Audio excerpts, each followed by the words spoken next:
बिस्मिल्लाहिर्रहमानिर्रहीम। नाजिया सबाज से मैं इकबाल जंजुआ। आप देख रहे हैं मेरा यूट्यूब चैनल और फेसबुक। आपसे रिक्वेस्ट है आप इसे सब्सक्राइब करें और कमेंट्स करें। नाज़रीन, आज का व्लॉग आज़ाद कश्मीर की हुकूमत ने जो रोज़गार स्कीम के नाम से कर्ज़े की हवाले से जो अनाउंस किया था उस पे है।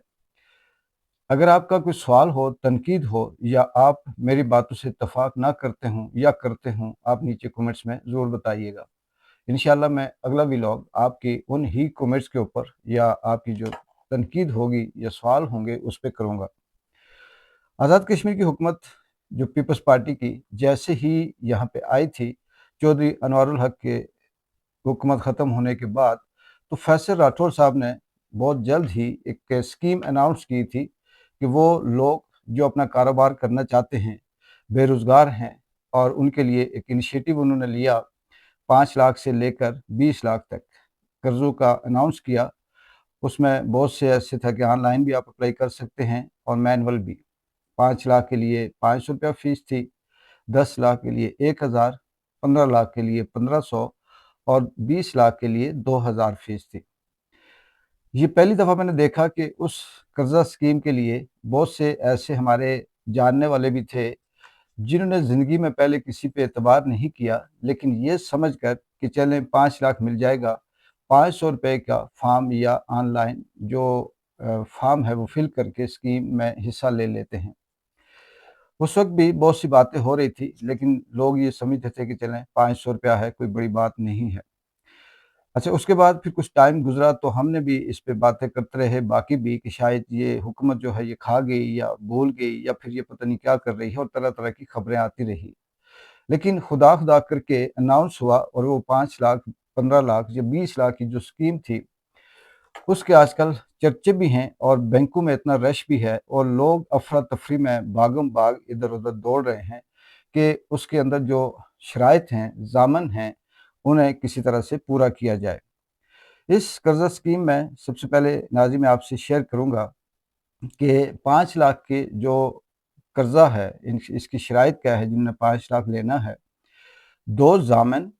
ग्रेड B11 या इससे ऊपर वाले, यानी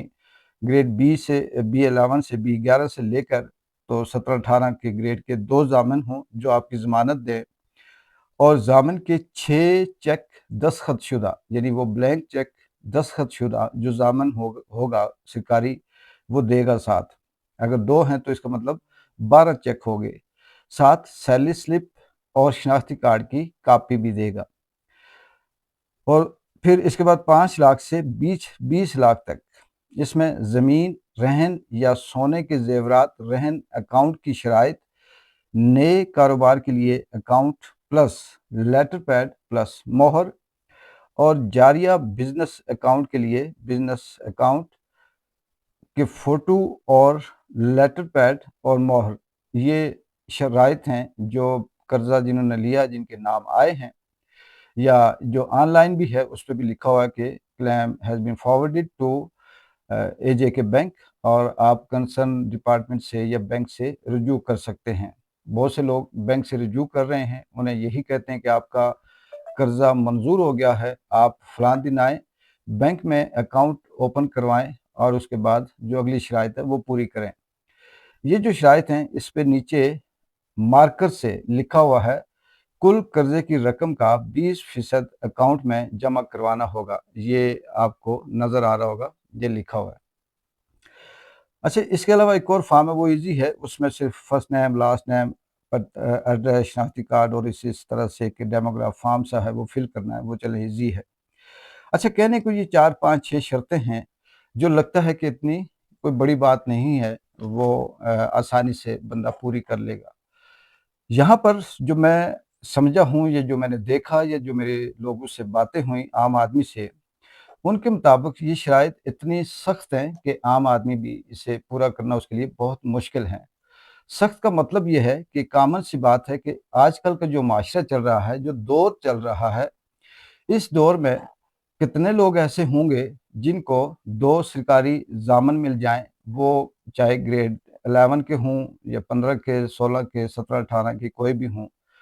यहाँ तक तो ठीक है कि अगर वो ज़ामिन है और वो ये गारंटी दे देता है कि इस बंदे की मैं गारंटी देता हूँ, अगर ये कहीं भाग गया या इसने कर्ज़े की किस्तें वापस ना की, तो इसका जो भी है वो उसका ज़ामिन बन सकता है। लेकिन आज के दौर में कौन ऐसा ज़ामिन होगा, कौन ऐसा शख्स होगा जो अपने 6-6 ब्लैंक चेक देगा साइन करके और साथ अपने शनाख्ती कार्ड की कॉपी भी देगा और इसके साथ वो जो उसका सैलरी स्लिप है वो भी साथ दे। ये ठीक है कि कुछ ऐसे लोग होंगे, चंद लोग होंगे जो ये कर सकते हैं, यानी उनके पास ज़ामन भी आ सकते हैं, 6-6 चेक भी आ सकते हैं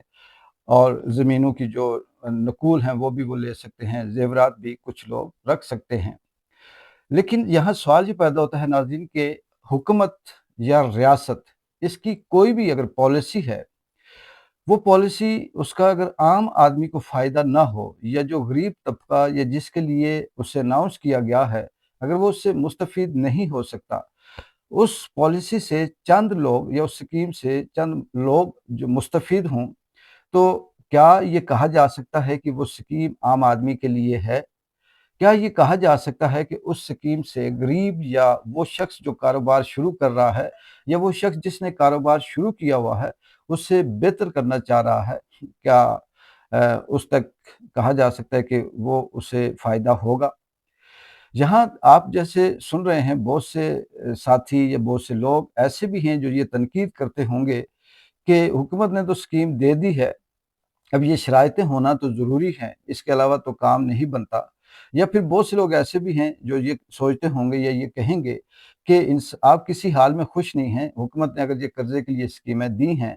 तो इसमें ये चीज़ें तो होनी हैं। यहाँ मुझे समझ नहीं आती, अपना मैं आपसे रिक्वेस्ट करूँगा कि आप ज़रूर इसमें कमेंट्स में लिखिएगा। मेरा जो ज़ाती ख़्याल है वो ये है कि रियासत जो है, इसके पास डंडा भी है, रियासत के पास जो कानून है वो उसकी जेब में है, थाना कचहरी भी हुकूमत के कंट्रोल में होता है, इदारे जितने भी हैं वो सारे के सारे उसके हाथ में होते हैं। और अगर रियासत को अपने शहरी पे एतबार नहीं है, शहरी मीन्स कि ये जो आम आदमी है, कारोबार करता है, मज़दूर है, वो पढ़ा लिखा है या अनपढ़ है, किसी देहात में रहता है या किसी शहर में रहता है, है तो कश्मीर का ना, उसका जो डोमिसाइल है, उसका जो आईडी कार्ड है वो कश्मीर से ही है। और अगर रियासत उस पे एतबार नहीं करती और सब कुछ इख्तियारात होने के बावजूद भी उस पे ऐसी शराइत लगा रही है कि उसका कोई जानने वाला उसे ये गारंटी दे और तब उसे कर्ज़ा दिया जाए, तो फिर ये बताया जाए कि वो आम आदमी कैसे उसकी गारंटी दे सकता है।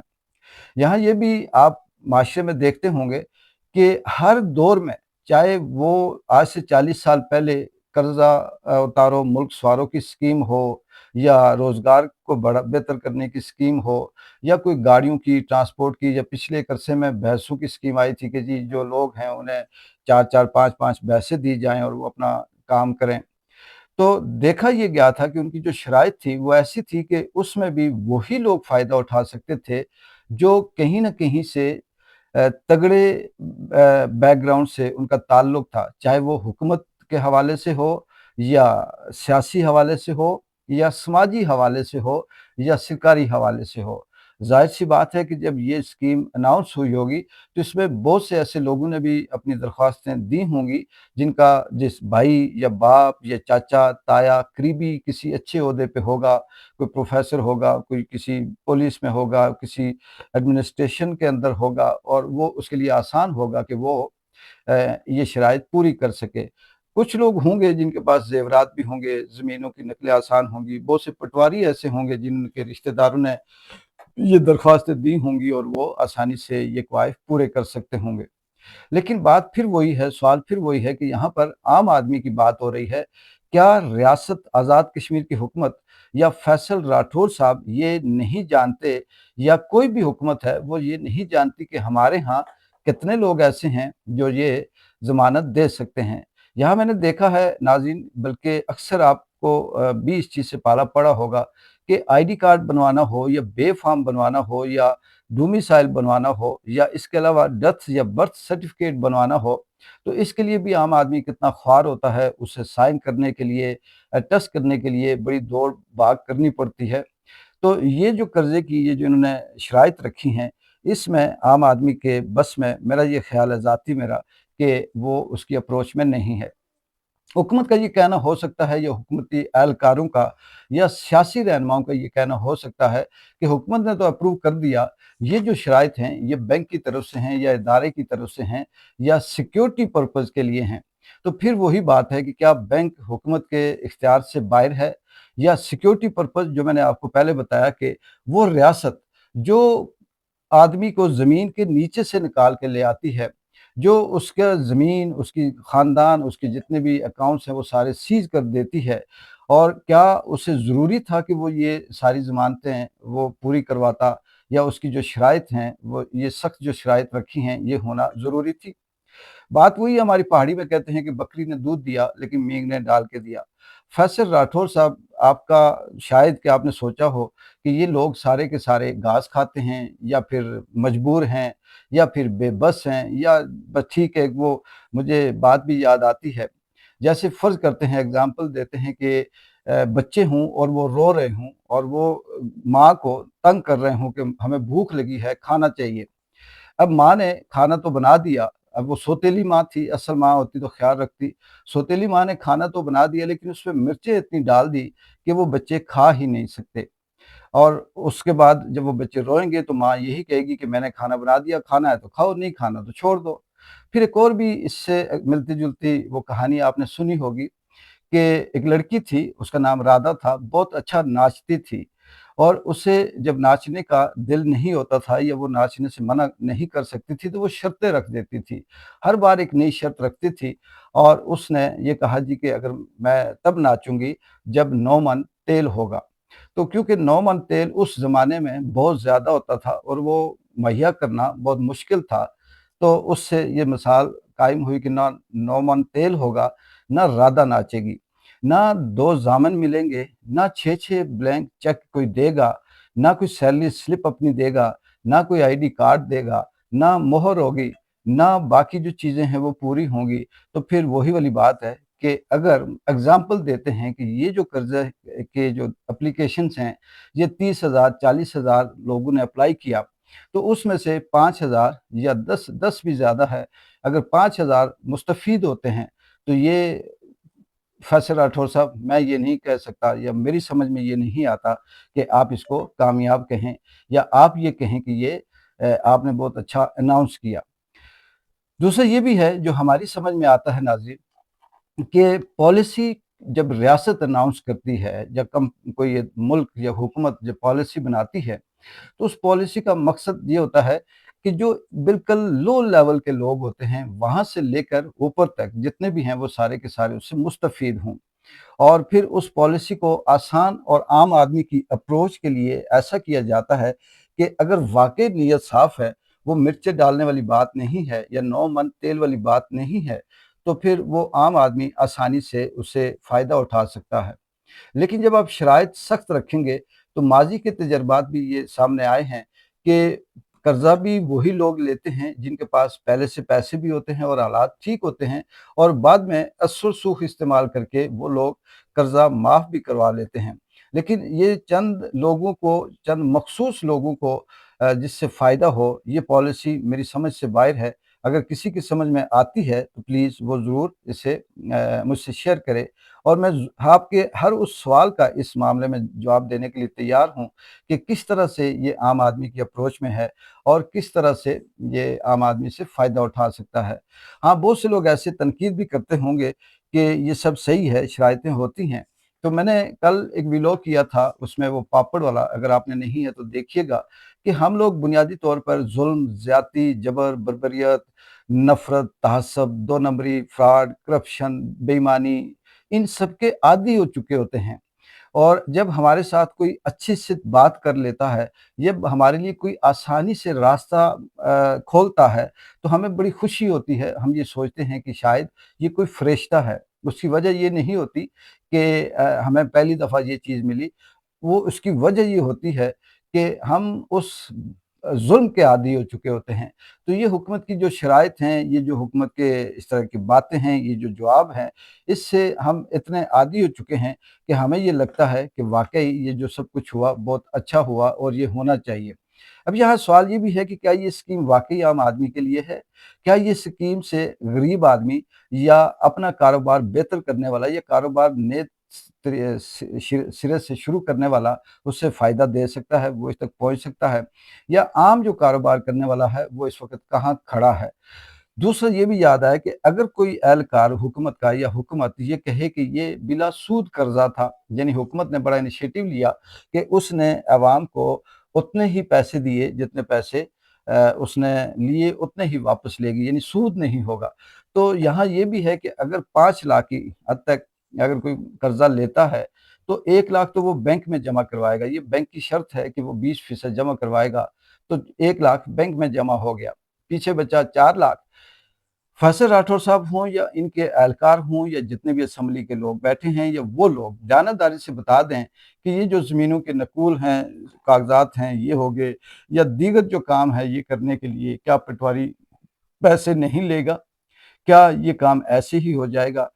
ठीक है, उनकी अगर कोई फ़ीस बनती है वो अपनी जगह पे है, लेकिन करते-करते एंड पे ये 5 लाख के बजाय उस शख्स के हाथ में 3 सवा 3 लाख या 3 लाख तक हाथ में आएगा। उस 3 लाख के बाद फिर उसने कारोबार को शुरू करना है, कारोबार को बेहतर करना है या नए सिरे से कोई ऐसा वो करेगा। तो ये वो वाली बात है कि सूद नहीं लिया जाएगा, ये नाम देकर फिर ऐसी शराइत रखी जाएँ कि चौधरी साहब हुण फिर ना ही समझां, बात वही है कि ये चंद लोग ऐसे हैं जो फ़ायदा उठा सकते हैं या जिनको ये इस कर्ज़े से फ़ायदा होगा। अगर 35,000 या 30,000 या 40,000 तक एप्लीकेशन जमा हुई हैं, उसमें से अगर 5,000 लोग फ़ायदा उठाते हैं, चलो मैं 10 कर लेता हूँ, 10,000 लोगों को अगर कर्ज़ा मिल जाता है, जो चौधरी साहब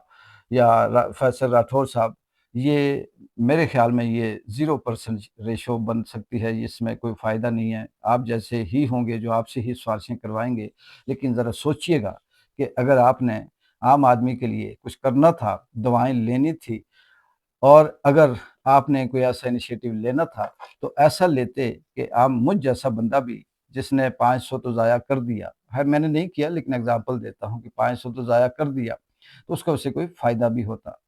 चलें, देखते हैं कि इसमें कोई शराइत में नरमी आती है या हुकूमत इसमें कोई रद्द-बदल करती है या फिर वही वाली बात है कि ठीक है जी, तुन के रखो, जो लेता है ले, जो नहीं लेता ना ले, पैसे जमा है खज़ाने में, बैंक भी ज़िंदाबाद, हुकूमत भी ज़िंदाबाद और आम आदमी जहाँ खड़ा था, वहीं पे खड़ा है। इकबाल जिंदजो को इजाज़त दें, अल्लाह हाफ़िज़।